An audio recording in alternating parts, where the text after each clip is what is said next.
Hey everyone, welcome back to Decode Healthcare with Harshal. I am absolutely thrilled to have you here for part 34 of our IPDRG Masterclass. Today, we're literally setting the stage for a guided tour right down the digestive tract. We are going to break down the complexities of coding for the gastrointestinal and hepatobiliary systems in ICD-10 PCS. And honestly, whether you're dealing with a routine scope or a super complex gastric bypass, by the end of this explainer, you'll have the exact structural roadmap to code these procedures with total confidence. But before we get rolling, I have a quick favor to ask. If you are enjoying this lesson, please like, share, and subscribe to this channel and share it with friends for this free course on Decode Healthcare with Harshal. Building this incredible learning community is what makes all of this possible. So, just a quick look back. In our previous masterclass, part 33, we mapped out the intricate pathways of the nervous system and spinal procedures.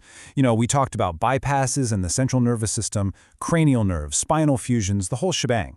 Well, today, we're shifting gears. We're leaving the neurosurgical suite and heading straight into general surgery and gastroenterology to tackle the digestive and hepatobiliary systems. Okay, let's dive right into this. Here is our structured journey for today. 1. Welcome to part 34. 2.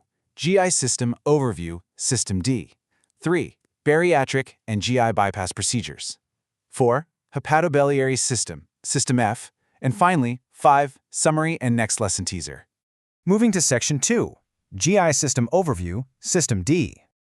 Right, so in the medical and surgical section of ICD-10 PCS, the GI system is tucked under Body System Character D. This covers everything. Literally everything, from the second food enters the esophagus all the way to the moment waste exits the body.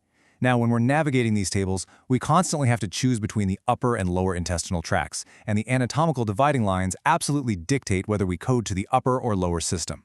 In PCS, the upper intestinal tract includes the esophagus, the stomach, and the small intestine, right up to and including the duodenum. The exact moment you cross into the jejunum, the ileum, the ileocecal valve, and the large intestine all the way down to the anus, boom, you are now coding in the lower intestinal tract. Knowing exactly where your surgeon is operating along this dividing line is absolutely crucial for assigning that correct fourth character for the body part. Now, what's really interesting about endoscopic procedures is how we distinguish the actual intent behind them. Say a gastroenterologist performs a colonoscopy and just samples a tiny piece of tissue for pathology. For that, we code the root operation as excision. That's character B, meaning cutting out a portion of a body part. But, and this is key, we have to pair it with the qualifier X for diagnostic. But what if they find an entire polyp and eradicate the whole thing using cautery or ablation? Well, that changes the root operation entirely to destruction, which is character 5. And if they physically cut the whole polyp out, it stays excision, but you drop that diagnostic qualifier.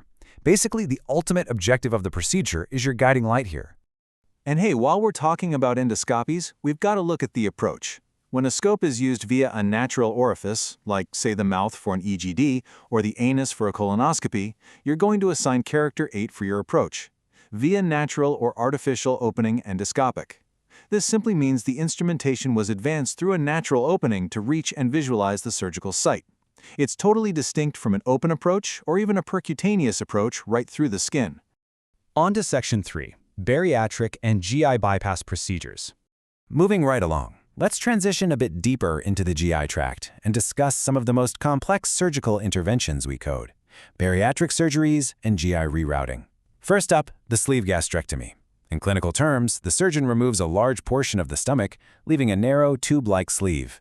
Now you might be wondering, oh, they just took a portion, right? So that's an excision. Actually, scratch that. In PCS, if the procedure cuts out or off without replacement all of a specific body part designation, it translates to the root operation resection, character T. Because they're removing specific anatomical subdivisions of the stomach entirely, we code it as a resection. We always code resection of a specific anatomical subdivision whenever we possibly can. Next up is the famous Roux and Yai gastric bypass. And honestly, this brilliantly illustrates a core rule of PCS. Bypass procedures are always coded according to the direction of flow. The root operation is bypass, character 1, meaning we're altering the route of passage of the contents of a tubular body part. Your fourth character, the body part, identifies the origin of the bypass, and your seventh character, the qualifier, identifies the destination.